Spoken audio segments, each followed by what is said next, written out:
doutor Rafael. Peraí que tem algum problema aqui no minha transmissão. Oi? Vocês estão me ouvindo bem? Muito bem. Ah, tá ótimo. Antes de fazer a apresentação, estamos aqui vendo que estamos entrando ainda associados, eu vou pedir a Caroline, a gente sempre faz, Rafael, quando iniciamos, assim, para matar um pouquinho as saudades da nossa ABAME, a gente coloca um brevezinho, fotos da nossa associação para relembrar, mas que já já nós vamos retornar, se Deus quiser. Então, eu vou pedir para a Caroline ela colocar aqui o nosso videozinho.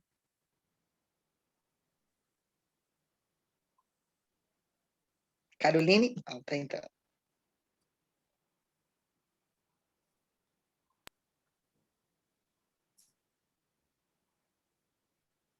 Não entrou, Caroline?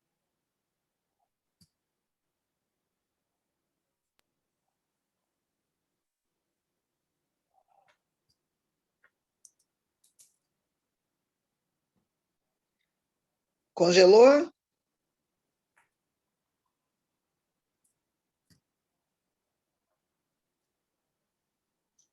Foi não? Não. Não, peraí então, um minuto.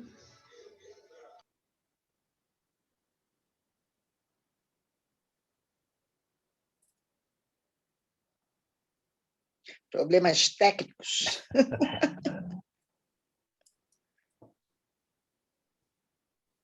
Fátima. Oi. Eu estou recebendo aqui, olha, a Justiça do Rio determina retorno ao trabalho presencial. A gente estava falando justamente disso, né? É mesmo? A regra valerá para os servidores do Judiciário que tenham sido imunizados ou já contemplados pelo calendário da campanha. Ó. Saiu agora, vamos a ver, né? Isso. De primeira mão, não estava sabendo, não. Saiu agora? Aí, agora vai começar. Vamos lá.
Bem rápido, né? Bem rápido, só para a gente matar um pouquinho as saudades. Estou vendo aqui a nossa presidente da ABAME Jovem, doutora Alessandra Ávila. Que bom te ver, minha amiga. Doutor Emílio, nosso tesoureiro. Nosso presidente do Conselho Deliberativo, doutor Pedroso. E mais amigos aqui presentes. Estou vendo algumas crianças minhas, o Eiton, que é meu aluno. Eu acho que a Marcele também é. Minhas crianças já estão aqui entrando.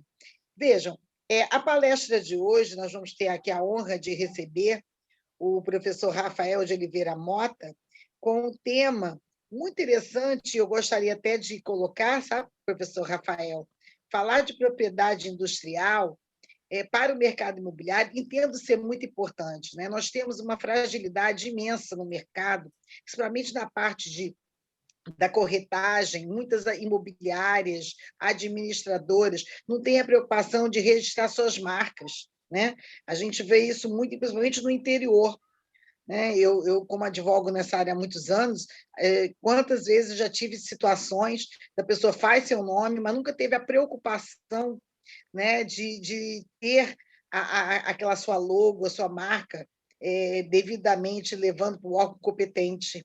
É algo assim muito comum. A gente pensa que não, mas eu estou destacando a parte de corretagem, porque é uma área que eu sei que tem muito esse problema, né? E também entrando aqui a parte da intermediação na compra e venda, mas também na administração imobiliária. Então, acho que é uma oportunidade de os advogados aqui relembrarem um pouquinho a propriedade industrial, falar do NPI, falar da lei de propriedade industrial, e, inclusive, é uma das disciplinas que, por coincidência, eu até dou. Né? No curso, uma das disciplinas eu falo sobre propriedade intelectual e industrial. Então, por isso que pelo que eu vejo no meu dia a dia, né, na docência, é que realmente a gente tem, assim, às vezes, os alunos nem sabiam que existia NPI. Quando eu começo a dar aula, eu fico assim, gente, como assim? Né? E são acadêmicos. Né? Então, eu achei que era interessante trazer aqui para a BAME. E a BAME tem esse viés de a gente trazer temas de vanguarda, temas não só intimamente ligados ao direito imobiliário, mas também numa visão transversal. Bom, na apresentação do professor Rafael de Oliveira Mota, ele é pesquisador em propriedade industrial do NPI, é professor universitário e coordenador acadêmico na Universidade Veiga de Almeida, professor convidado da UERJ, da Unesa e do IBMR, é membro da Câmara Setorial de Formação Profissional e Educação Tecnológica do Fórum Permanente do Desenvolvimento Estratégico do Estado do Rio de Janeiro, jornalista Roberto Marinho, né? E doutorando em Engenharia Mecânica pela UERJ.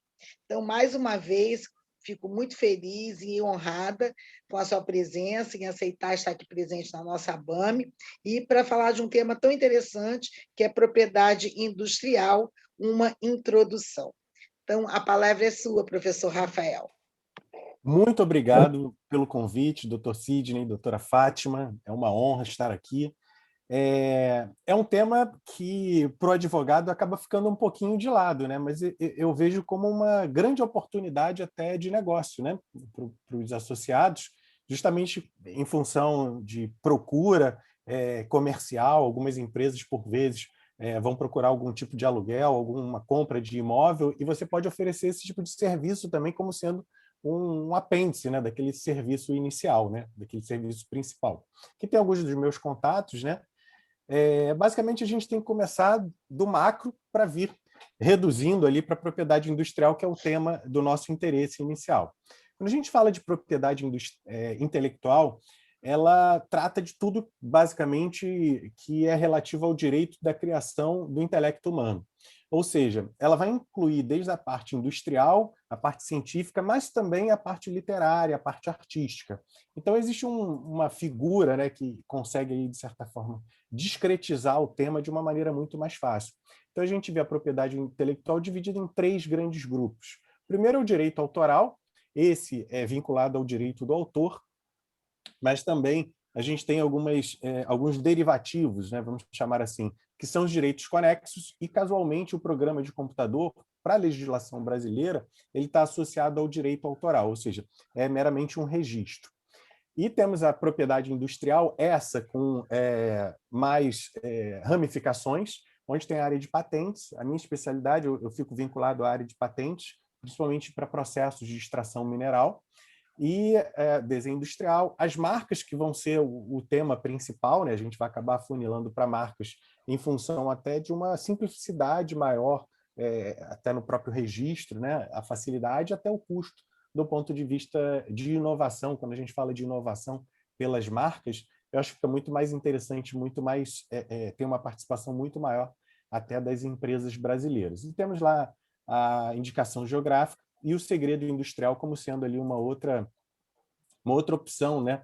Então, uma outra estratégia que possa ser adotada como uma forma, né, de proteger o desenvolvimento de alguma tecnologia que tenha sido feita pela empresa. E a proteção sui generis é vinculada à própria criação daquele determinado objeto. A gente fala de circuitos integrados, onde a gente tem diversos sanduíches, vamos dizer assim, né? E a forma, a geometria, a topografia desse circuito, ela é protegida em função da forma como ele é criado. Tem a parte de cultivares, a parte também de patrimônio e conhecimento tradicional, mais voltado para o aspecto ali do indígena, né? O desenvolvimento até de alguns medicamentos e conhecimentos tradicionais, e a informação não divulgada vinculada ali ao segredo industrial até. Bom, aí a gente ainda continua afunilando, né? Falando um pouco do próprio direito autoral. O Brasil é signatário da Convenção de Berna, e ele acaba adotando como direito do autor o limite de 70 anos após 1º de janeiro do ano da morte daquele determinado autor.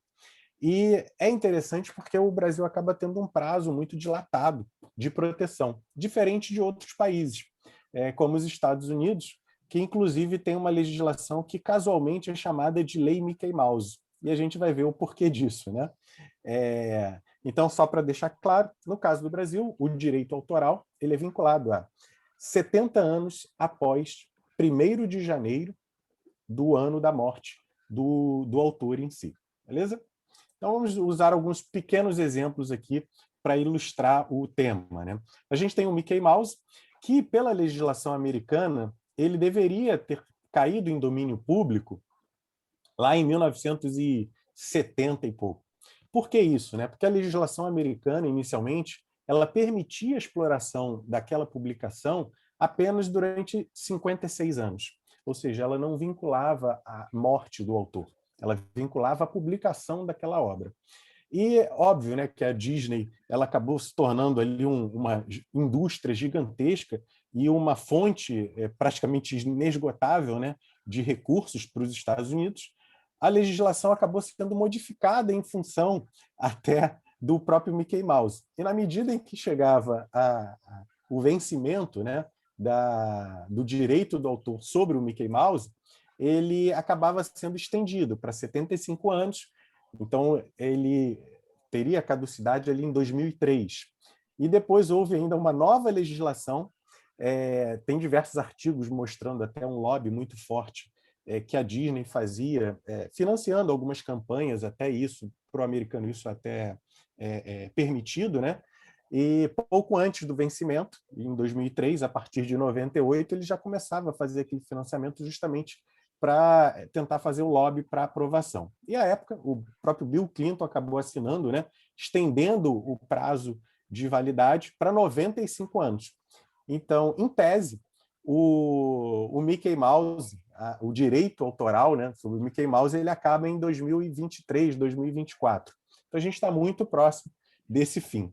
E aí se especula, né, o que eles vão fazer para proteger, ou será que eles vão deixar domínio público? Veja o impacto. O direito autoral ele é o direito de exploração exclusiva daquela determinada criação. Imagine só o Mickey Mouse e de uma hora para outra ele se torna domínio público. Qualquer um vai poder estampar a camisa, fazer desenho, óbvio que sempre vinculando ao autor. A autoria não é modificada, ou seja, ninguém pode se apropriar daquela obra, mas pode utilizar sem o pagamento de royalties.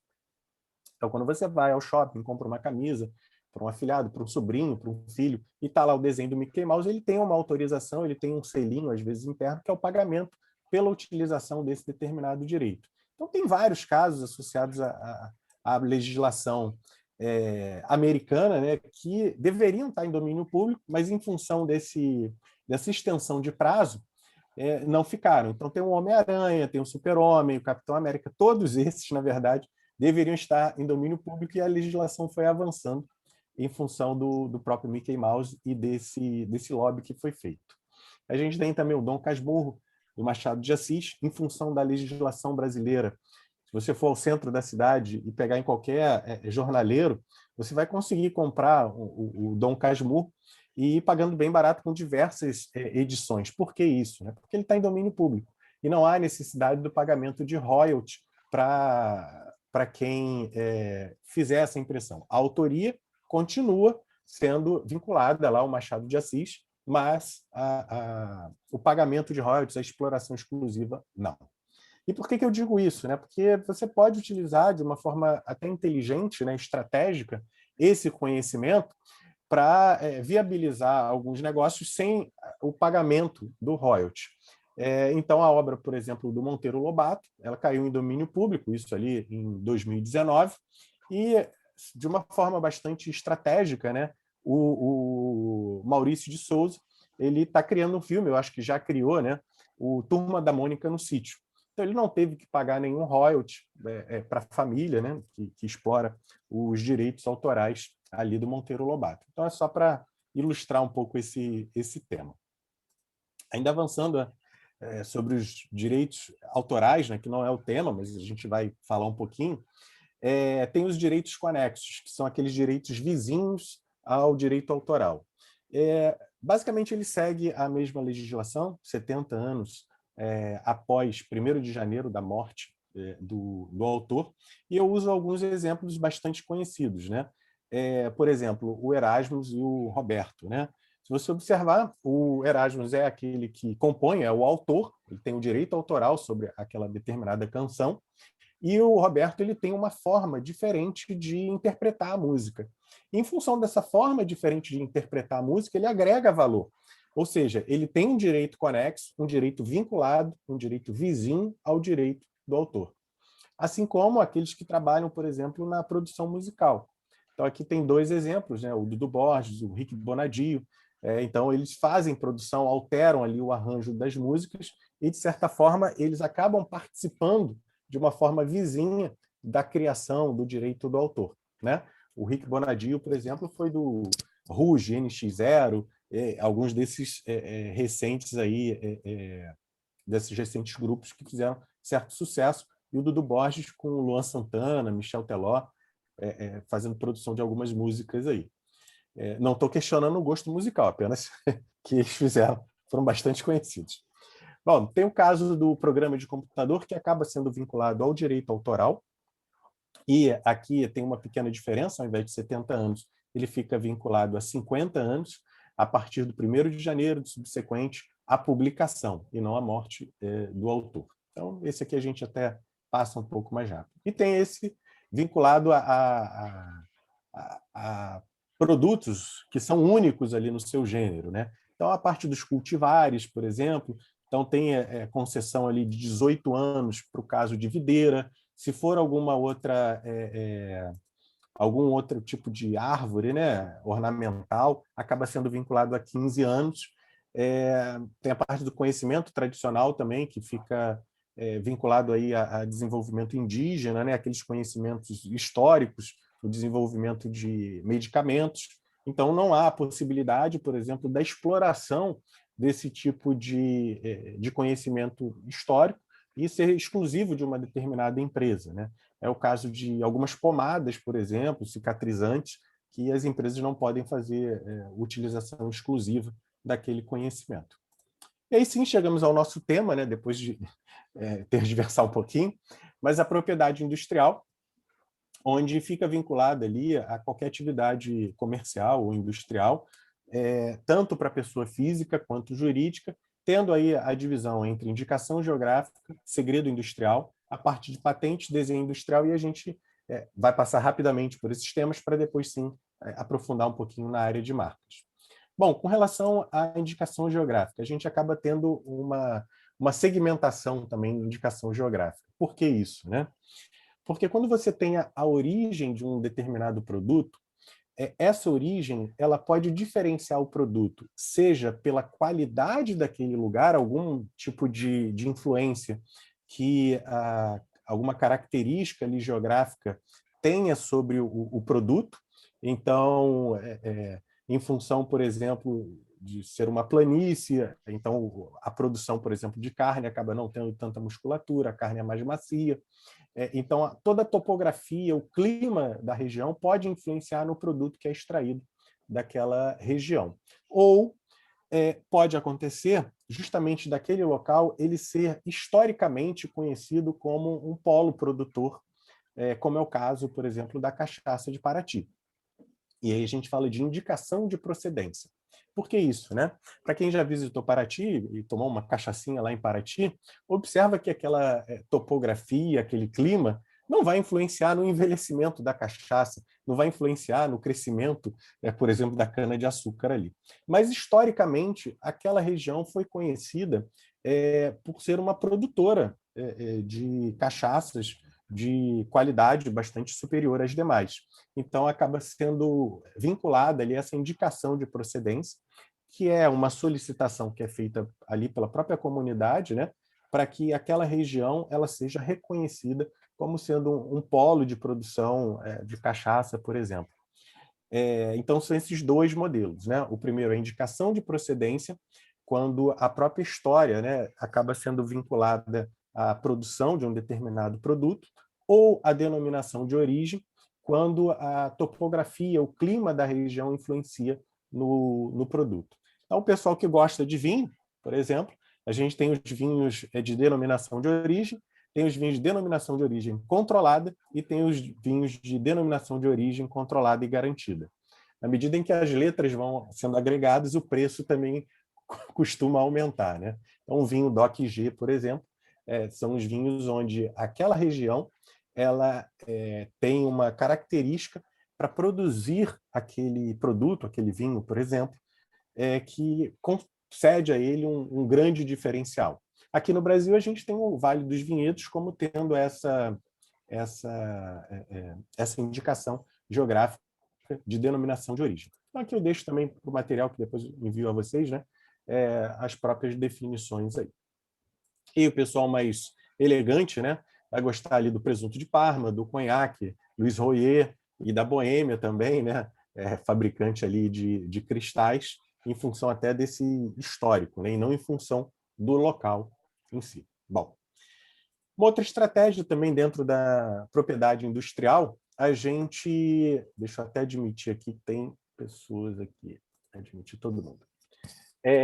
Uma outra estratégia também que pode ser até adotada, né, é com relação ao segredo industrial, que basicamente é você impedir que terceiros conheçam a fórmula, conheçam os ingredientes que são utilizados naquele determinado produto, para que você tenha uma extensão de prazo praticamente infinita, né, de utilização daquele conhecimento. É o caso da Coca-Cola, é o caso do perfume, né, do Chanel número 5, que tem uma curiosidade do Chanel do número 5, né, porque um dos elementos que descobriram que faz parte desse perfume é, inclusive, uma substância que é extraída dos testículos de uma espécie muito rara de gatos indianos, né? Então, é um dos segredos industriais. Assim como o próprio Nescafé, o café solúvel, também é um segredo industrial, ou seja, as pessoas não sabem, o público geral não sabe como ele é produzido. A grande vantagem de se utilizar o segredo industrial é justamente você ter um tempo muito grande para utilizar esse desenvolvimento tecnológico sem ter que revelar para o público. E por que você revelaria para o público, né? Essa que é a questão.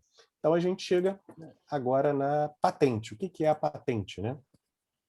Na verdade, a patente é uma estratégia de desenvolvimento tecnológico que os países adotam, de tal forma que aquele que desenvolveu algum conhecimento científico, seja uma vacina, seja uma fórmula, um processo de fabricação, um produto, ele deve ser remunerado por esse investimento que foi feito. E o elemento jurídico, né, para garantir essa remuneração, para garantir essa relação de exclusividade de uso, é a patente. Então, ele é um título de propriedade que é cedido pelo Estado. No caso, o INPI é o órgão que é responsável por essa concessão, e, basicamente, nesse documento, o requerente ele descreve toda a invenção, né, ou o próprio modelo de utilidade, a gente vai ver à frente um pouco essa diferença, e todas as condições para obter esse determinado produto. Então, ele tem que, basicamente, mostrar como ele desenvolveu aquilo, a partir de que conhecimento, até chegar a essa determinada invenção. E, óbvio, né, em função dessa descrição e essa permissão que terceiros saibam como ele desenvolveu, o governo, né, o Estado, ele protege esse desenvolvedor durante um determinado período para que ele consiga explorar aquele conhecimento que ele investiu. Qual é a contrapartida do Estado? É óbvio, né? Se outras pessoas concorrentes souberem como aquilo foi desenvolvido, em tese, para o futuro, vai ser muito mais fácil de você avançar tecnologicamente. Ou seja, é uma questão de publicidade, né, de como aquela tecnologia foi desenvolvida, e futuramente, para o caso, por exemplo, de do fim, né, da vigência daquele determinada patente, vai acabar que outra pessoa, outro grupo, possa utilizar aquele mesmo conhecimento que foi colocado. Então, é uma troca que acaba acontecendo ali entre as partes. Essa que é que é a questão. Bom, o que mais? Eu não sei como é que eu estou... Qual é a tela que eu estou colocando? Ah, não, a tela está certa, beleza. Bom, além no caso da patente, né, a gente tem ela como sendo um título de propriedade, que é conferida pelo próprio Estado, mas a gente tem algumas variantes, né, do tipo de patente que a gente estiver trabalhando. A gente tem a patente de invenção, que, em geral, ela resolve um problema específico, um problema técnico específico, dentro de um campo tecnológico específico.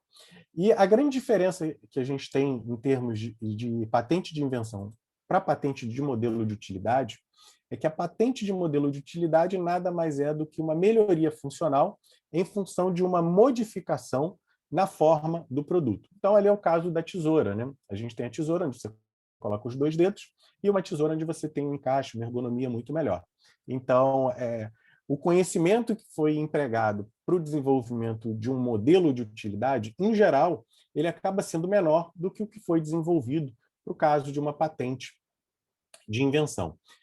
Em função disso, é óbvio que a proteção ela vai ser diferenciada também, né? Então, essa que é a ideia. Bom, com relação ainda à mudança na forma, a gente tem o desenho industrial. O desenho industrial nada mais é do que uma alteração na forma plástica daquele determinado produto, criando ali uma nova configuração, mas apenas com fins de ornamentação, ou seja, o design, né? E o design ele também deve ser protegido em função até dele aumentar a venda dos produtos, né? A gente tem o Raymond Loewy, que foi o desenhista industrial, que inovou o processo de design nos Estados Unidos e até no mundo todo, criando ali um modelo de redução do tempo de vida dos produtos, né? Então, óbvio que em função até daquele desenho do carro ter uma curva diferenciada, as pessoas acabam trocando produtos que até então são funcionais. Para diferenciar um pouco, né, cada um desses modelos, a gente tem aqui o telefone, né? Inicialmente, a gente teve a própria invenção do telefone. Ao lado direito, a gente tem um modelo de utilidade, ou seja, a gente mudou a forma para facilitar, de alguma forma, o manuseio daquele produto. E temos ali o desenho industrial, que nada mais foi do que uma ornamentação diferenciada, curvas diferentes ali naquele aparelho. Aqui para baixo, deixa eu pegar aqui o meu ponteiro, que aí a gente consegue riscar. Aqui para baixo, né, a gente tem uma invenção onde a gente começou a usar um dial, né, para facilitar ali, sem a necessidade, por exemplo, da telefonista. E aqui a grande diferença foi a possibilidade de, com apenas uma das mãos, você conseguir utilizar tanto o fone quanto o microfone. Aqui apenas uma diferença de desenho. E aqui a grande invenção foi o digital, né, onde você, ao invés de você ter que girar ali o número, né, você apenas com um clique você consegue fazer essa ligação. Aqui o modelo de utilidade, que é você acoplar, né, esse dial ao próprio telefone, reduzindo ali o tamanho. Então, essas são algumas das modificações. Depois desse bate-papo introdutório, a gente vem, sim, para as marcas, né?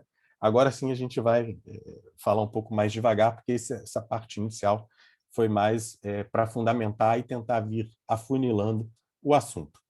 Uma marca nada mais é do que um sinal que vai distinguir o teu produto ou o teu serviço dos demais.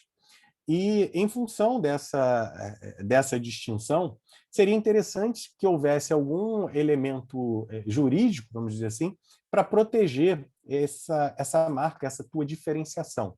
Seja um nome, seja um desenho, ou seja uma mistura de um nome e um desenho. É o caso das marcas. No Brasil, o prazo de concessão das marcas, né, o prazo de vigência é de 10 anos, e esse prazo ele é renovado de 10 em 10 anos, você faz a renovação desse decênio infinitamente. Você pode renovar quantas vezes você quiser, basta pagar as taxas decenais, que isso vai progredindo, assim como a Coca-Cola, uma marca aí centenária, o exemplo. Aqui são alguns exemplos de marcas que a gente observa que mais à frente a gente vai até trazer para a gente detalhar alguns cases, né? O case mais interessante aqui do Johnnie Walker, e do João Andante, né? Que foi um caso até que repercutiu bastante. Teve até uma decisão judicial contrária à marca do João Andante. Mas a gente vai ver o porquê isso aconteceu, né? Bom, a Lei de Propriedade Industrial, ela data de 96. Óbvio que existiram legislações anteriores, mas a lei vigente é a 9279. Inclusive, o STF julgou a inconstitucionalidade do artigo 40, deve fazer uns 20, 30 dias.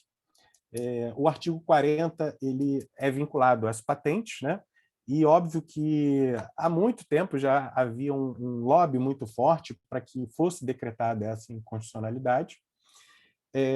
O artigo 40 nada mais é do que um subterfúgio legal para que, caso o INPI atrase muito na concessão da patente, aquele que recebeu o título de propriedade, o título da patente, ele possa ter 10 anos, no mínimo, após a concessão para explorar aquela patente.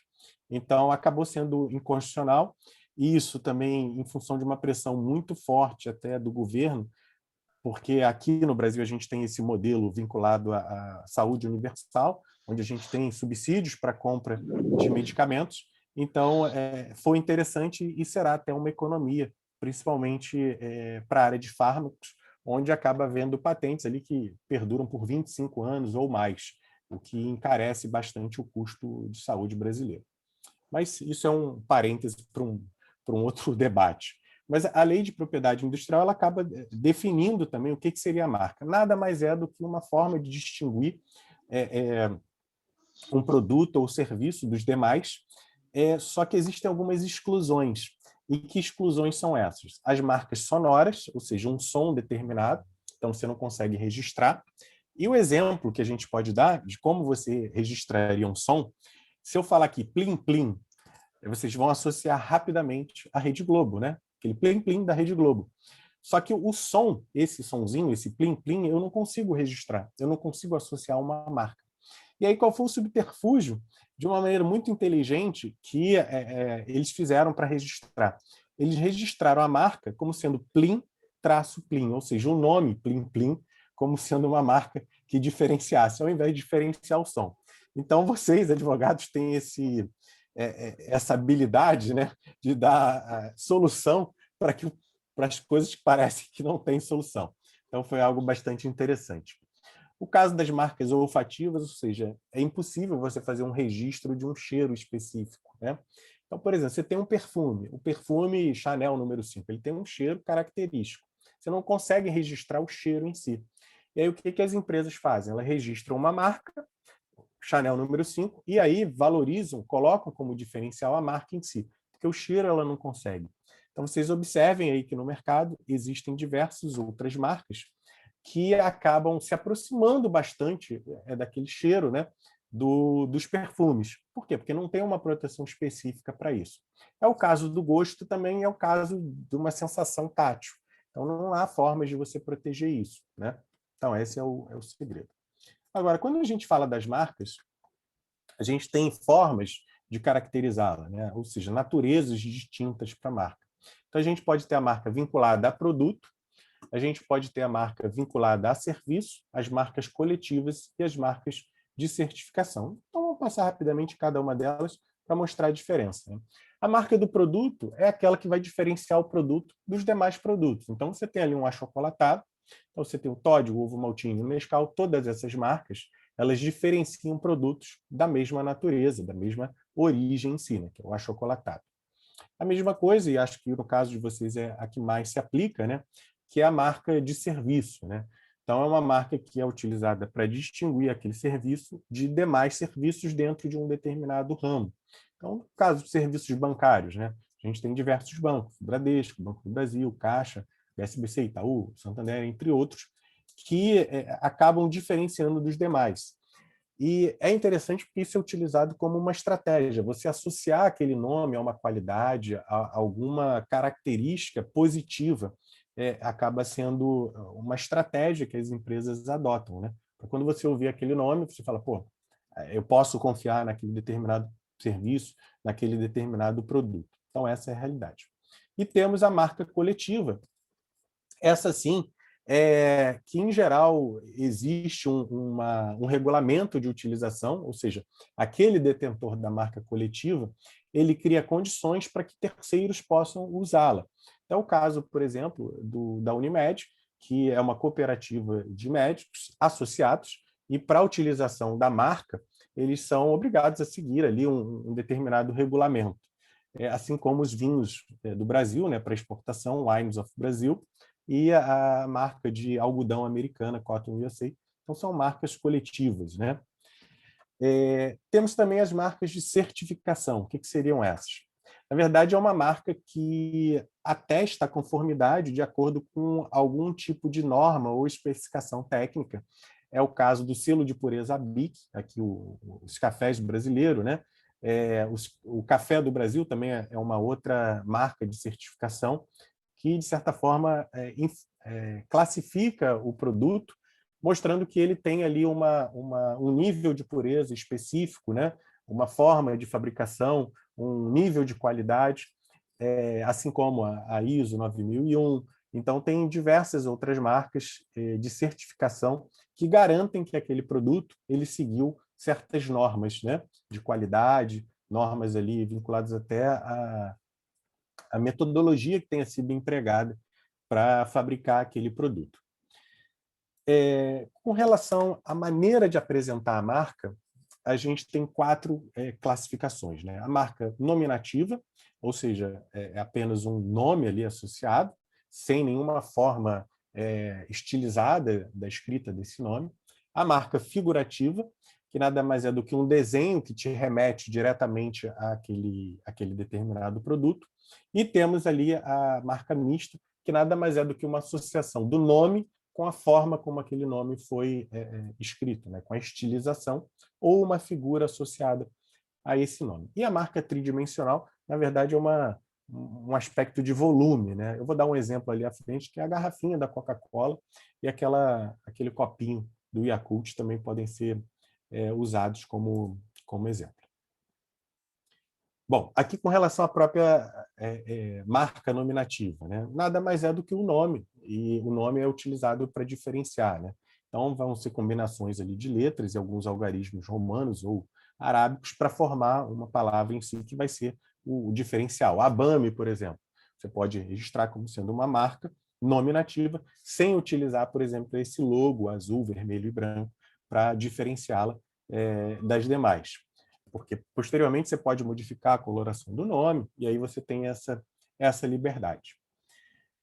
A marca figurativa, ela fica associada ali à utilização de um símbolo, um desenho, uma imagem, que possa ter sentido ou não, né? Então, geralmente, o pessoal de design gráfico acaba criando algumas coisas para explicar o que criou. É bastante difícil, né? Então, essa que é uma dificuldade até, né? Deixa eu admitir aqui, tem mais gente. Então, essa também passa a ser uma dificuldade. Mas aqui a gente vê, né? Eu não preciso falar, né? A Globo, aqui o carro da professora Fátima, aqui um Mercedes, né? O Banco do Brasil. Então, são esses símbolos acabam nos remetendo diretamente àquele determinado produto, àquele determinado serviço. No caso, a marca mista, ela fica vinculada ali a um nome que possa ser estilizado, escrito de uma maneira diferente, e em função dessa estilização, ele acaba tendo uma forma única de ser escrito, né? O caso da Coca-Cola, existem diversas outras tentativas de copiar, né, essa estilização, essa forma como você escreve a Coca-Cola, ou mesmo a associação de uma figura com um nome, no caso ali da BR, o posto BR Petrobras, e consegue utilizar. Então, quando da solicitação do pedido de registro da marca, inicialmente você tem que determinar qual é a natureza dessa marca, se ela é vinculada a um serviço, a um produto, ou se é uma marca de certificação, ou se é uma marca coletiva, e posteriormente a forma como essa marca vai ser apresentada. Se vai ser um nome apenas, se vai ser uma figura, ou se vai ser um conjunto, né, de uma figura mais um nome, seria a marca mista, e uma outra que, em geral, é menos utilizada, né, que é a marca tridimensional, que nada mais é do que aquela forma única, né, do produto que você consegue identificar. Então, a garrafinha ali da Coca-Cola, o Yakult, né, o copinho do Yakult, o Toblerone, o chocolate, a forma do próprio produto, acaba influenciando também e sendo um diferencial ali para aquele determinado produto e a forma como ele é apresentado. Então, essas são as formas de apresentação da marca. Agora vamos cair um pouco para a própria legislação, né? Inicialmente, para que a marca possa ser registrada, né, ele tem que ser vinculada a uma atividade que a empresa exerce de maneira lícita, né? Existe pedidos de marca que são vinculados a serviços proibidos, né? Já pediram registro de banca do bicho, então a gente tem, o pessoal lá da área de marcas tem histórico, né, mostrando isso. Então, essa atividade deve ser uma atividade lícita, isso está claro. E existem algumas condições que a marca deve cumprir para que ela seja aceita, né? E cada uma delas a gente vai conversar um pouquinho, né? Primeiro, ela deve ser distintiva, ela deve se diferenciar das demais. Ela deve ter liceidade, ou seja, ela não deve enganar ali ou ter algum subterfúgio para enganar o público, né? Ela tem que estar disponível, ou seja, não pode ferir o direito de terceiros. E ela tem que trazer veracidade, ou seja, não pode ser uma marca... O exemplo que eu sempre uso é a loção francesa, né? Que às vezes o cara coloca loção francesa, poxa, mas a loção francesa foi fabricada aqui, aqui do lado, no centro da cidade, por exemplo, né?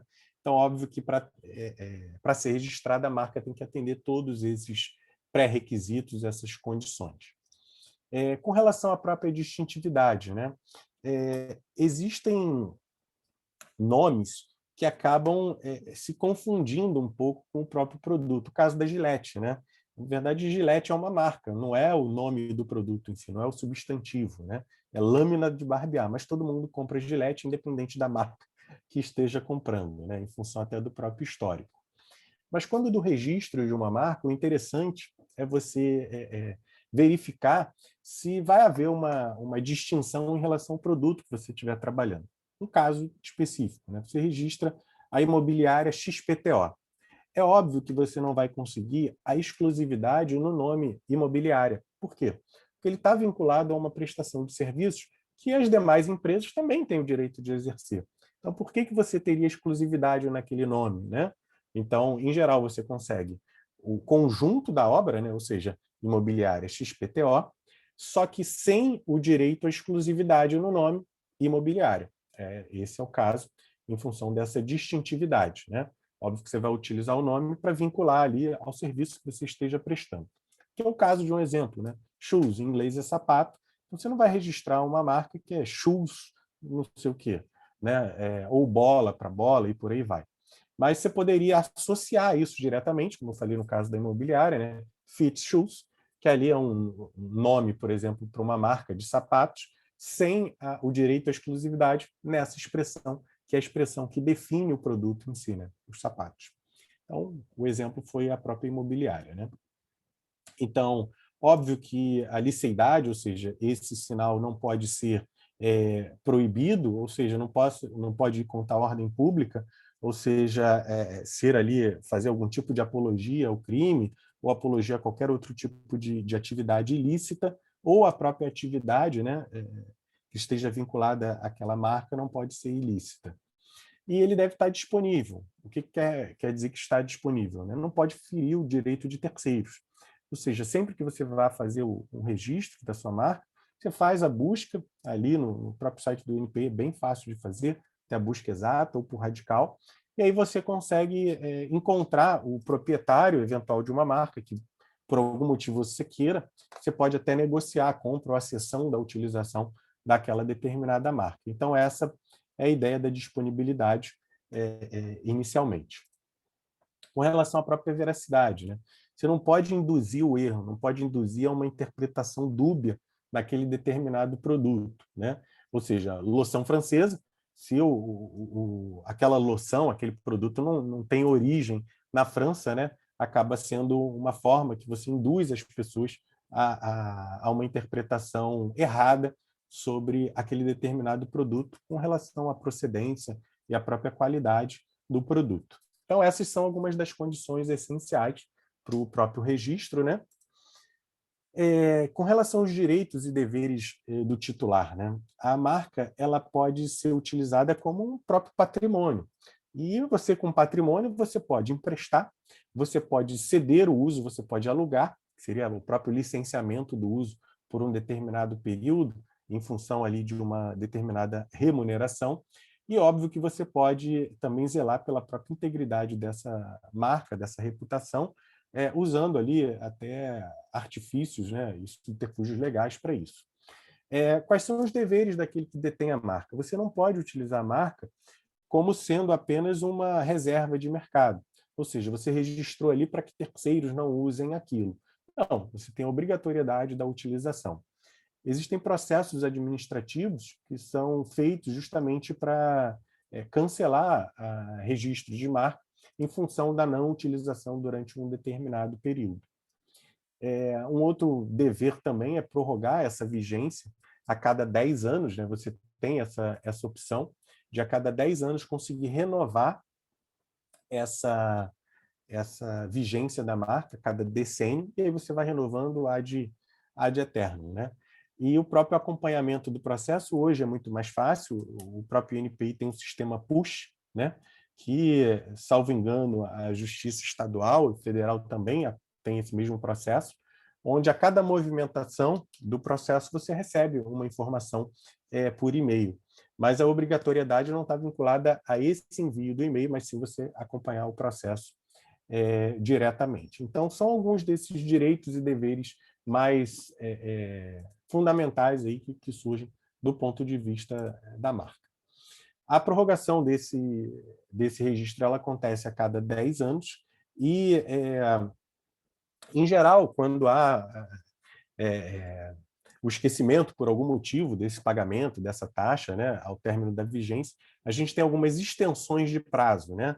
Então, quando há o arquivamento, não necessariamente é definitivo. E quando vem o arquivamento definitivo, também não é definitivo. Existem alguns subterfúgios que possam ser utilizados para salvar esse processo, esse pedido inicialmente, né? Assim como eu falei, né, você pode utilizar a marca como sendo um patrimônio até da própria empresa ou da pessoa, né? E como sendo um patrimônio, ela pode ser cedida para terceiros, ela pode ser vendida para terceiros, né? Você pode criar franquias, né, daquela determinada marca, daquele serviço que você esteja prestando. Então essa são as vantagens de você ter no teu portfólio, né, o registro daquela determinada marca específica, porque, por vezes, a escolha de um nome que tenha uma capacidade de ser lembrado ali pelas pessoas, óbvio que ser lembrado por um ponto positivo, acaba agregando valor ali àquele serviço que é prestado. Então, o registro da marca é algo extremamente barato de ser feito, extremamente simples, mas acaba agregando bastante valor ali àquele serviço que esteja sendo prestado, né? Como acontece a perda dos direitos, né? Pode haver a renúncia por algum motivo, né? E essa renúncia pode ser em função ali da pessoa não querer mais utilizar aquela determinada marca, ou mesmo em função da caducidade, passaram-se os 10 anos, você não tem mais interesse na renovação dessa determinada marca, porque aquele produto já não foi descontinuado, aquele serviço foi descontinuado, e aí você praticamente faz o abandono dali, né? E o próprio INPI se encarrega do arquivamento definitivo dessa marca. Aí vamos falar de alguns casos curiosos, né, para a gente bater papo, assim, né? Um dos casos curiosos é do João Andante e Johnny Walker, né? Se a gente fizesse a tradução literal, né, de Johnny Walker, a gente poderia traduzir como João Andante. Só que é um produto, né? O Johnny Walker é um whisky de qualidade razoável, né? Para o pessoal que gosta de whisky, né? Mas é um whisky de qualidade razoável e é óbvio, né, que ele não se compara a uma cachaça, independente do nível da cachaça que seja feita. Quer dizer, até se compara se for uma cachaça mais sofisticada, envelhecida ali em barris de carvalho e bálsamo, né? Mas, de certa forma, não há como comparar a qualidade na produção de um whisky e a qualidade na produção de uma cachaça, até pelo próprio tempo de envelhecimento, né? não é uma Anísio Santiago, né? Mas é uma João Andante. E o que aconteceu? O registro foi concedido para a empresa, então criaram essa cachaça artesanal, conseguiram o registro da marca João Andante, e em função até desse imbróglio jurídico que a empresa detentora da marca Johnnie Walker acabou utilizando, né, o João Andante ganhou bastante fama. E ao passo que uma cachaça com aí 600 ml aproximadamente, né, ela era vendida por volta de R$80, R$90 com essa marca João Andante. O fato é que, após esgotada todas as instâncias administrativas, né, até o recurso administrativo, foi mantida a marca João Andante e houve um processo judicial, né, posterior, e com diversos recursos, e acabou que a marca João Andante ela foi anulada em função de, em tese, né, no entendimento do desembargador, em tese ela feria o direito de terceiros, feria o direito do Johnnie Walker, porque ela poderia trazer algum tipo de confusão. Então, esse foi o entendimento. O fato é que o detentor da marca João Andante acabou mudando o nome para O Andante, e o preço também mudou, né? Que era 90 e poucos reais, hoje a cachaça O Andante é vendida por 50 e poucos reais. Não sou nenhum conhecedor de cachaça, mas só o fato da modificação do nome do produto acabou influenciando no preço. As pessoas acabam também comprando não só pela qualidade, mas também pela apresentação, pela marca em si. Ou seja, é notório, né, que o nome daquele serviço que é prestado, o nome daquele produto, de alguma maneira, ele agrega valor.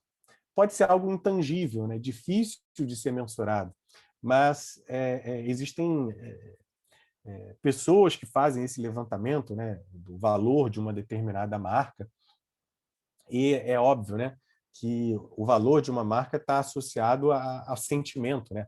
A você olhar aquele determinado desenho ou você ouvir aquele nome e te remeter a alguma coisa, te remeter a algo de qualidade, te remeter a sucesso, remeter a algum sentimento que seja positivo e, de certa forma, você fica predisposto a pagar um valor maior sobre aquele produto em si. Um caso que eu sempre brinco, né? Existe um livro que é O Andar do Bêbado. Esse livro, do Andar do Bêbado, ele fala de alguns aspectos estatísticos, né? E dentre eles ele fala de uma comparação que é feita com a vodka. Em tese, a vodka, né, ela deve ser um produto sem gosto, né? Ela deve ser álcool, né? Em russo, a vodka é aguinha, né? E fizeram a comparação às cegas, né? O teste às cegas com a Smirnoff, que é uma vodka barata, né? Uma vodka relativamente barata, com a Grey Goose, uma vodka mais sofisticada, uma vodka francesa, até o nome, né? Você está disposto a pagar mais até pelo próprio nome, e realmente a Grey Goose é uma vodka muito mais cara do que a Smirnoff. O caso é que no teste às cegas, o sabor da Smirnoff foi considerado muito melhor do que da Grey Goose, mas as pessoas continuam pagando muito mais por um produto em função do apelo visual, em função do intangível naquela marca. Então, o que eu quero dizer com isso, né? Por vezes, quando você faz um registro de um determinado serviço que você esteja prestando, quando você tem um escritório, você cria um nome e tenta, ao longo da tua história, associar aquele nome um sentimento de qualidade, de confiança no serviço que é prestado, você acaba conseguindo ter uma remuneração maior por aquele serviço, sem ter aquele questionamento de, olha, o serviço que ele está me prestando é igual desse cara aqui, mas esse nome aqui tem 40 anos de mercado, 50 anos de mercado, ele é conhecido por várias pessoas, e o sentimento, quando você ouve o nome dessa empresa, é um sentimento de respeito, um sentimento de responsabilidade. Então, essa é a questão, o motivo pelo qual acaba se registrando uma marca e tendo isso como um grande diferencial. Aqui é um outro caso curioso, né, que é o caso da Apple. A marca ela acabou sendo registrada, né, a marca iPhone, várias pessoas têm lá o seu iPhone, né, mas por algum motivo a Apple esqueceu de registrar a marca iPhone no Brasil. E aí a Gradiente, né, fez o registro da marca iPhone e acabou tendo uma grande briga judicial, justamente pela exclusividade na utilização da marca, e houve até um acordo, salvo engano, entre as empresas para que houvesse a possibilidade da utilização da Apple, da marca iPhone. Então, eles acabaram tendo esse registro. Então, alguns colocaram iPhone para tentar alguns subterfúgios, mas é um caso também bastante interessante. Por que isso, né? O registro da marca, bem como o registro, o pedido da patente posterior à aprovação, ele depende da legislação nacional.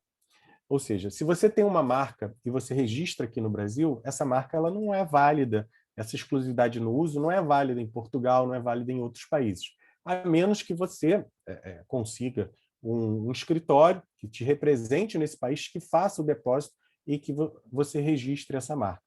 Então, o que acontece muito, né, e a gente vê isso, é que existem convênios entre escritórios do mundo todo, alguns grandes escritórios aqui no Brasil, com escritórios nos Estados Unidos, Japão e por aí vai, onde eles fazem uma parceria.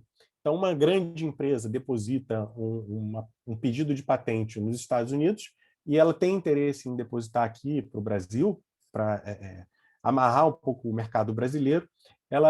Esse escritório acaba cedendo, né, ou fazendo um convênio com escritórios brasileiros para que esses escritórios façam o registro em função da legislação obrigar um procurador nacional, né? Então, esse é o caso. Por vezes, a empresa não tem nenhum escritório aqui no país, não tem nada físico, né, operando aqui, mas ela obrigatoriamente tem que ter um representante nacional. Então, esse é o caso. Basicamente essa é a ideia, mas vamos ali caminhar por um motivo pelo qual a gente acaba utilizando a marca como ferramenta de negócio.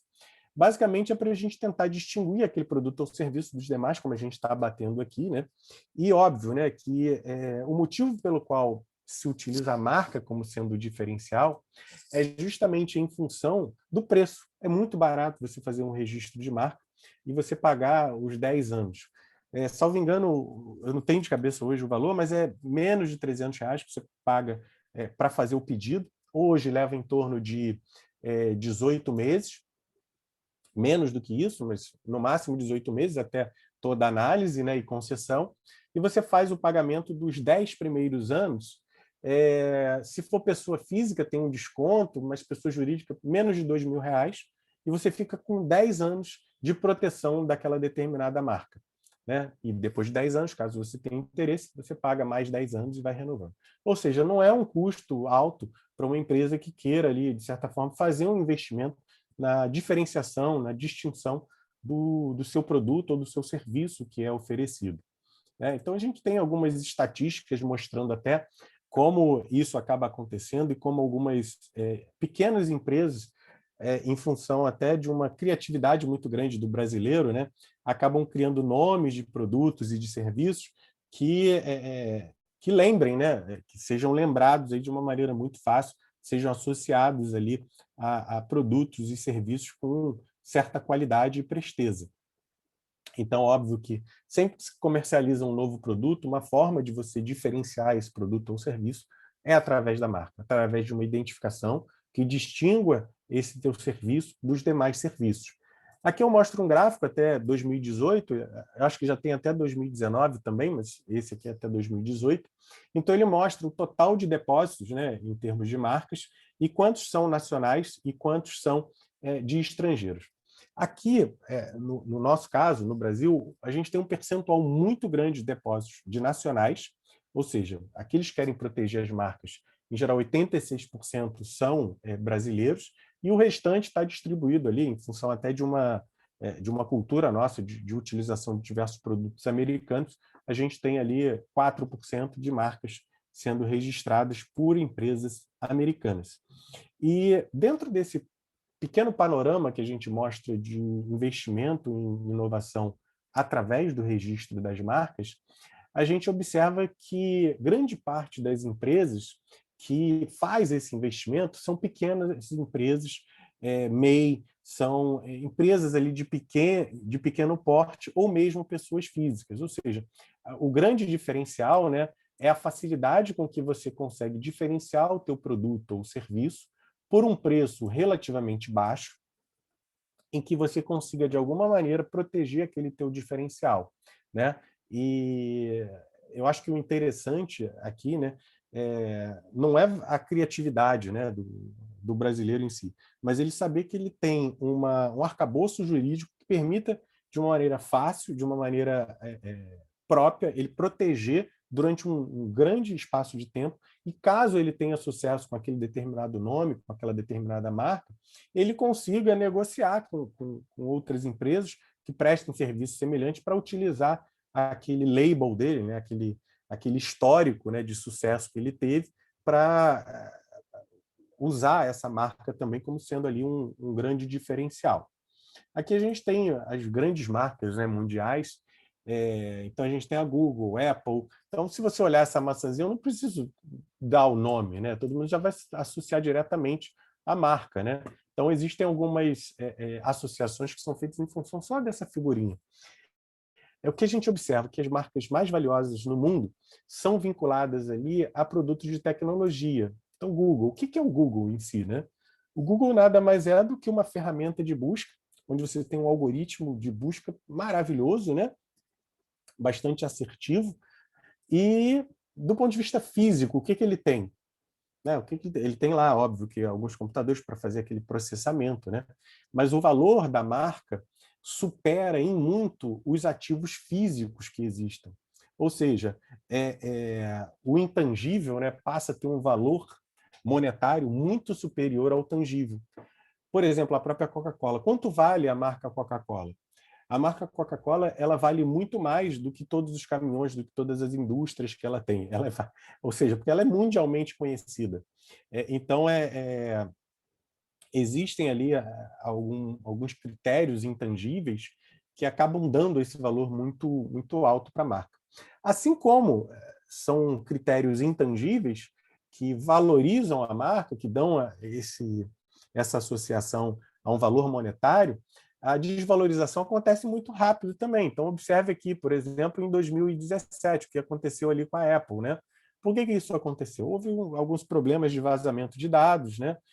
Com relação à própria segurança que a criptografia do aparelho tinha, e aí o surgimento também de algumas concorrentes, salvo engano, a Xiaomi começou a aparecer na Europa, então começou a haver ali uma certa desvalorização dessa marca, que depois voltou a recuperar ali o seu valor. Mas o que a gente observa aqui é que o intangível passa a valer mais do que o tangível.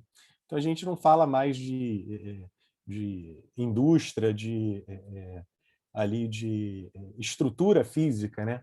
A gente vê que uma marca ela consegue valer muito mais do que toda a atividade física que a empresa tem que fazer para entregar aquele determinado produto em si.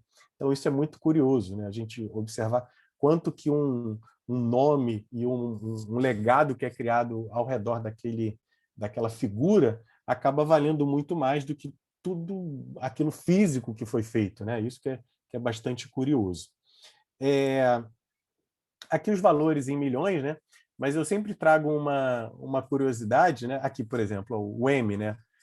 Todo mundo vai adivinhar o que é o M, né? O McDonald's, você tem a Disney ali, ou seja, todas essas marcas, por vezes você só conhece pela figura e automaticamente você associa a qualidade, você associa ali a status, tem diversas outras formas que você remete quando ouve aquele determinado nome ou vê aquela determinada marca em si. E aqui no Brasil a gente tem uma curiosidade, o levantamento ali das marcas que são as campeãs, né? Curiosamente, aqui no Brasil, eu vou destacar aqui as marcas que são as mais valorizadas, né? Não sei se é um aspecto cultural, mas aqui a gente tem a Antártica, a gente tem a Boêmia, a gente tem a Skol, a gente tem a Brahma, ou seja, praticamente a gente tem das 10 marcas mais famosas, mais valorizadas brasileiras, 4 estão associadas a bebidas, né? A cerveja, na verdade, nem bebida, é cerveja diretamente.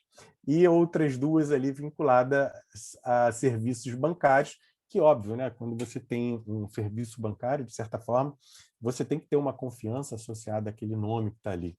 Aquele nome, de alguma maneira, deve te remeter à segurança, visto que você vai ali deixar aquele ente, né, como fiel depositário daquele determinado valor que você dispõe.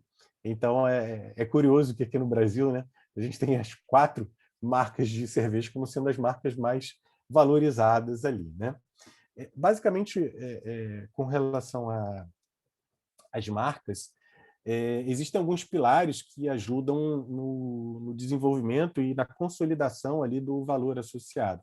Então, a questão da experiência na utilização de determinado produto ou um determinado serviço, ela acaba deixando um legado para aquela marca. E óbvio que vocês já devem ter passado por situações onde você foi, por exemplo, a um bom restaurante, ou você utilizou um determinado serviço que, a princípio, era um serviço muito bom e, por algum motivo, ele falhou, ele deixou a desejar. E aí você, em função até de um aspecto emocional e não racional, você acaba decidindo por não mais utilizar aquela marca, ou visitar, utilizar aquele restaurante, utilizar aquele determinado serviço. Então, tem essa questão da própria experiência que deixa o legado associado ali à marca. E, óbvio, né, que alguns outros aspectos, como a própria amabilidade, né? Às vezes você tem um sentimento de pertencimento, você tem um sentimento de vinculação àquela marca, àquele produto em si, e você acaba pagando mais até por aquela utilização, mesmo que aquele determinado produto acabe não apresentando um diferencial tão grande. Você acaba pagando pela própria marca, como a gente costuma dizer. Então, você compra, às vezes, uma blusa, né, uma camisa, e aí, em função daquela camisa ter um determinado símbolo ínfimo, né, um símbolo minúsculo, você acaba pagando 3, 4, 5 vezes mais. Por algum motivo, você acredita que aquele símbolo te remete a alguma questão de status, remete a uma questão de vitória, remete a alguma sensação positiva em você, e você acaba entregando isso. Eu dou o exemplo da minha mulher. Trabalhava numa empresa da área têxtil, e essa empresa tinha os mesmos fornecedores de uma outra, só que a empresa onde ela trabalhava era uma empresa mais popular, né?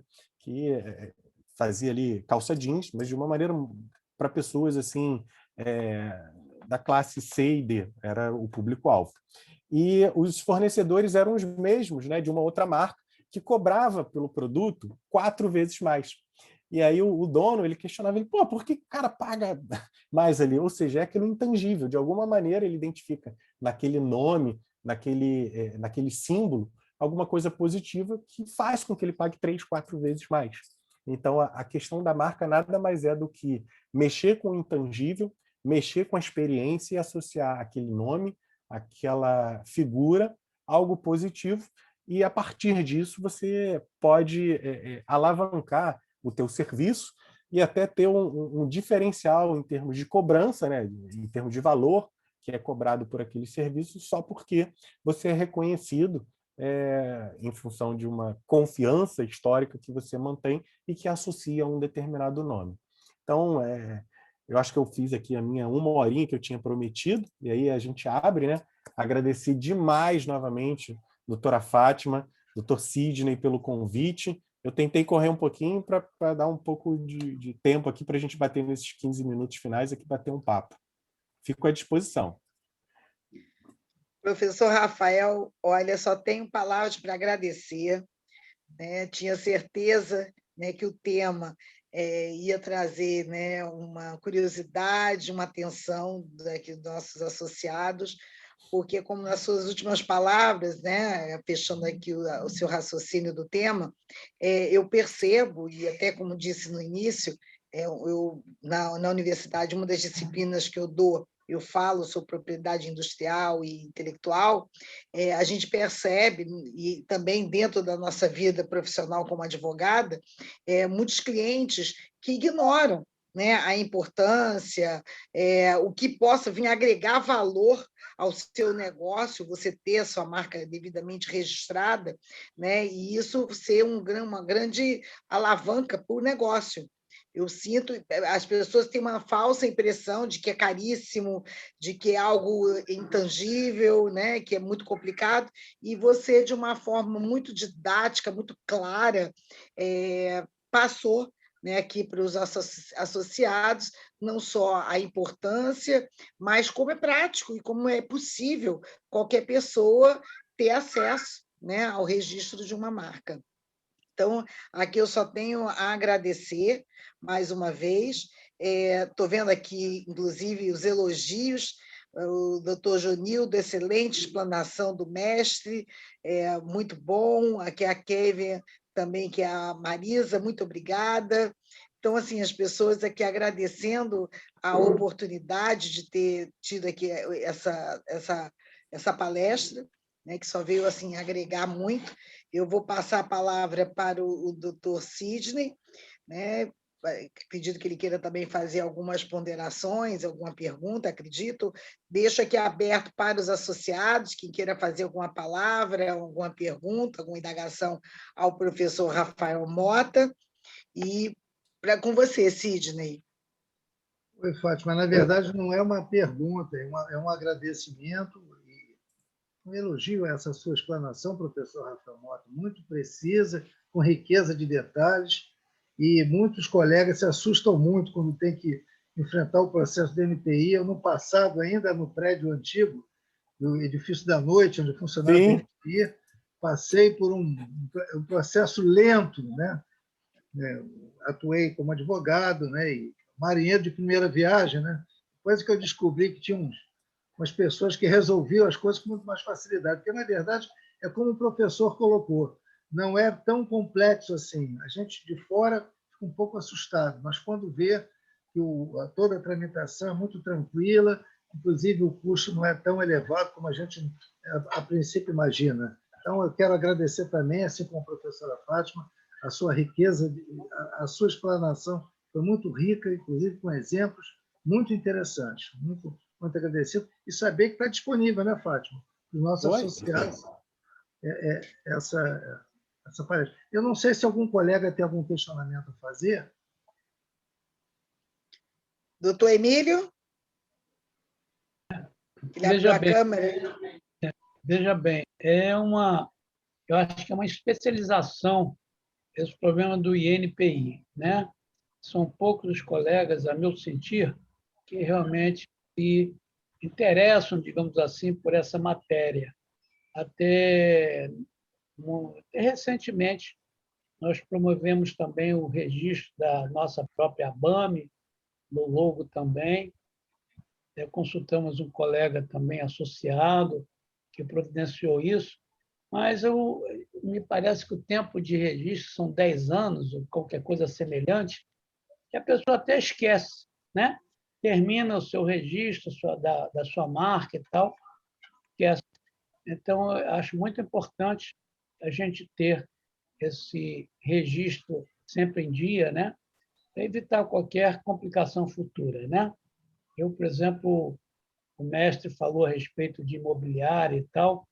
Eu tenho, por exemplo, a minha empresa, o título da minha empresa devidamente registrado, para evitar qualquer complicação, até mesmo por semelhanças. Às vezes é comum você encontrar uma outra empresa com o mesmo nome até, a diferenciação é apenas na atividade, digamos assim, mas eu acho que é uma matéria que nós devíamos realmente conhecer e aplicar aqueles que têm essa possibilidade. Mas foi muito boa a explanação, está de parabéns, e vamos aí vê-lo outras vezes aí na nossa BAME. Vamos convidá-lo, porque assim que tivermos a presença, nós nos reunimos presencialmente toda terça-feira às 18 horas, enquanto não, depois que acabar essa pandemia, né? Nós esperamos contar com a presença do mestre lá conosco. Muito obrigado e parabéns. Obrigado pelas palavras de carinho, eu fico à disposição. Tem os meus contatos, a professora Fátima também tem meu WhatsApp, eu vou disponibilizar para a BAME ali a apresentação e fico à disposição.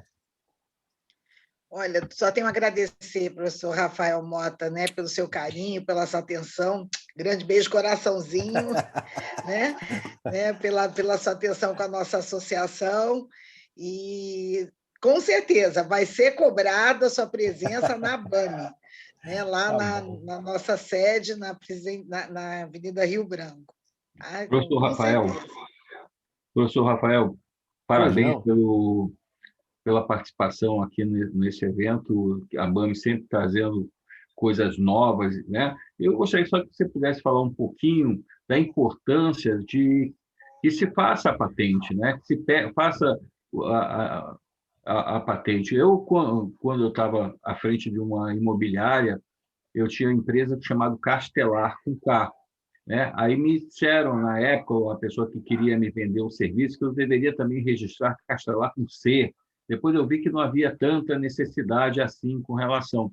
Então, assim, eu acho que é muito interessante, já que o senhor está apresentando para advogados, né? A grande maioria são advogados, são estudantes universitários também que estão aqui presentes, né? E eu que sou um admirador do seu trabalho há bastante tempo, tá, por estarmos juntos, e é uma verdade real. Por que fazer, né? E em que caso a gente deveria fazer, sendo um pequeno, como você falou, né? Mas assim, com mais propriedade, porque muitas vezes o advogado deixa de ganhar um dinheiro, de abrir um ramo, né? Que a gente vê muito isso na área de marketing, eu vejo muitos profissionais de marketing indo para essa área de patentes, correndo atrás para fazer, né, abrir mais uma fonte de renda, e eu acho que o advogado é a área dele, né, essa parte de acompanhamento, que tem prazos.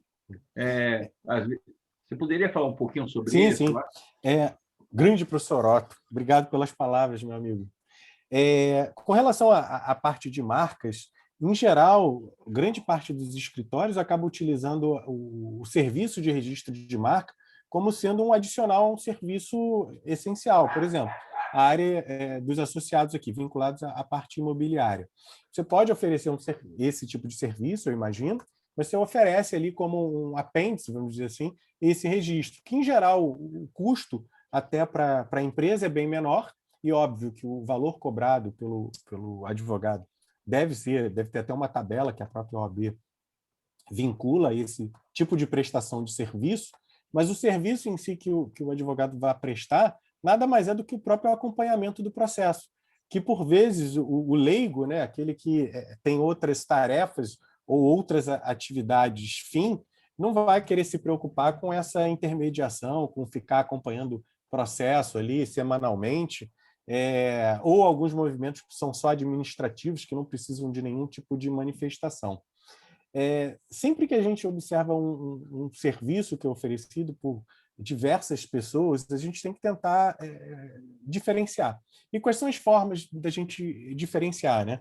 Lá em 1980 tinha um cara, o Michael Porter, né, que fez as estratégias genéricas para diferenciação. Ele falava que eram 3 estratégias: ou você reduz o custo ao mínimo possível, e aí você vai ganhar em volume, ou você foca, ou seja, você pega um segmento do mercado, se especializa nesse segmento e se torna a referência, ou você se diferencia. Se diferencia em função de aspectos intangíveis, o teu serviço, a forma como você trata o cliente. E como você vai ser identificado? Se você não tiver um nome exclusivo, uma forma ou um logo a partir do qual a pessoa, observando aquilo, remeta à experiência que ela teve de serviço, você não consegue se diferenciar. Então, não tem outra forma. Senão vai ser aquilo uniforme, né? Todo mundo ali oferecendo o mesmo serviço, sem nenhum tipo de diferencial, sem nenhuma maneira de aparecer. A questão do custo, tem empresas que acabam adotando essa estratégia, que reduzem o custo e acabam ganhando no volume. Também é válido, não é diferente. Ou o foco, né? Você se especializar num determinado nicho de mercado. O caso aqui, por exemplo, a especialização na área imobiliária.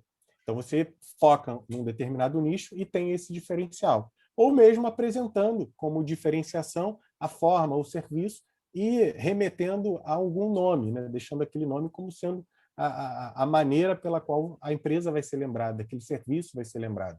Então, para mim, eu acho que é muito natural, né?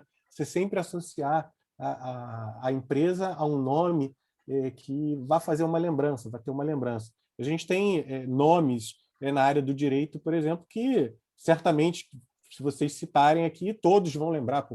O professor fulano de tal, Ele tem diversos livros em determinada área, então ele é aquela referência. Então, o nome dele passa a ser referência naquele assunto. O nome da empresa, a marca da empresa, tem que ser da mesma forma lembrado, né? Determinada empresa é referência nesse determinado ramo, em função do histórico, em função das pessoas que trabalharam ali. Então, eu acho que o registro da marca é um investimento ínfimo para o retorno possível que ele possa conceder. Com certeza, com certeza. Bom, deixa eu ver se tem mais alguma pergunta. Acho que não, só tivemos mais elogios de novo. Né? Parabéns pela palestra, a doutora Alessandra Ávila, nossa presidente da ABAME Jovem. Né? Temos aqui do Eiton Dantas, parabéns a todos. E aqui, lembrando, aqueles que querem certificado, é só enviar um e-mail para abame@abame.org.br, né, para certificados da palestra do professor Rafael Mota. Vou passar, antes de passar a palavra para as considerações finais do nosso presidente, peço a Caroline que passe mais um videozinho da nossa ABAME, para quem não conhece, que venha se associar à nossa ABAME. Caroline, por favor. Professor Rafael, o senhor pode só passar para a minha sala, por favor? Opa! E como é que eu faço isso? Calma aí. Como é que eu vou passar isso, meu professor? E agora? Então, não se preocupe, não se preocupe. Que eu... Na semana que vem, a gente passa esse vídeo da ABAME. Quero lembrar a todos, assim, convidá-los já, inclusive o professor Rafael também, sim, a nossa próxima palestra do dia 8 será com o doutor Antônio Marcos, que é o presidente da Comissão Especial de Direito Condominial da OAB Nacional de Brasília, vem aqui prestigiar nossa associação. Então, no dia 8, teremos um tema sobre direito condominial com o doutor Antônio Marcos, presidente da OAB Nacional de Direito Condominial. Então, doutor Sidney, com o senhor aí para as nossas considerações finais. Muito bem. Mais uma vez, agradecer. Rafael, mais uma vez, obrigada, amigo. Do professor Rafael Mota. E, olha, toda última terça-feira do mês nós fazemos uma comemoração dos aniversariantes do mês. É verdade. Como nós não tivemos na última terça, e hoje é o primeira terça-feira muito próxima do mês passado, mês de maio, nós vamos fazer uma comemoração hoje, fazendo um sorteio de um vinho tinto delicioso, Safra 2013, não só para os aniversariantes do mês, mas todos que estão aqui presentes na live vão participar. A Caroline já vai preparar, mas eu quero antes destacar um aniversário também muito, muito importante, né, da imobiliária do nosso amigo, nosso tesoureiro, primeiro tesoureiro, Emílio. A Exil Imobiliária, hoje completando 56 anos de fundação. Poxa, Emílio, parabéns. De coração, nossos votos que complete mais 56. Tá bom? Deus quiser. Parabéns, Emílio. Um sucesso alcançado por você à frente. Parabéns, Emílio. E parabéns a todos os aniversariantes do mês de maio. Eu não vou citar todos, mas eu vou destacar alguns caros amigos e amigas, doutoras Tânia Pacheco, Charles Alberto, a Sula, que está aqui presente e cobra incessantemente o parabéns de aniversário. Parabéns redobrado a você, Sula, a Nilza Medeiros e o Eldon Nelson, nossos associados. Então, Caroline, por favor, proceda ao sorteio virtual. Boa noite a todos. Né? É feito aqui pelo celular da ABAME, um aplicativo bem rapidinho. E foi o doutor Pedroso, o presidente do Conselho Deliberativo. Parabéns, doutor Pedroso. Então, agora é só comprar o queijinho para combinar com vinho tinto, viu? Gente, mais uma vez, parabéns aos aniversariantes do mês. Parabéns, Emílio, por mais essa glória aí da Exil Imobiliária. Professor Rafael Mota, muito agradecido pela sua presença, sua brilhante explanação. Professora Fátima, nossa diretora jurídica, doutor Francisco aqui presente, Francisco Souto, os demais colegas e amigos, desejando a todos muita saúde e paz e até o nosso próximo encontro, já anunciado pela professora Fátima na próxima terça-feira. Saúde e paz a todos. Uma boa noite a todos. Muito obrigado. Boa noite, Tchau, obrigado, Sula. pessoal. Parabéns, hein, Sula? Coraçãozinho, gente. coraçãozinho. Obrigado, Saúde, hein? hein? Obrigado. Tudo de Obrigado. bom. Tchau. Tá tudo bem, Sula?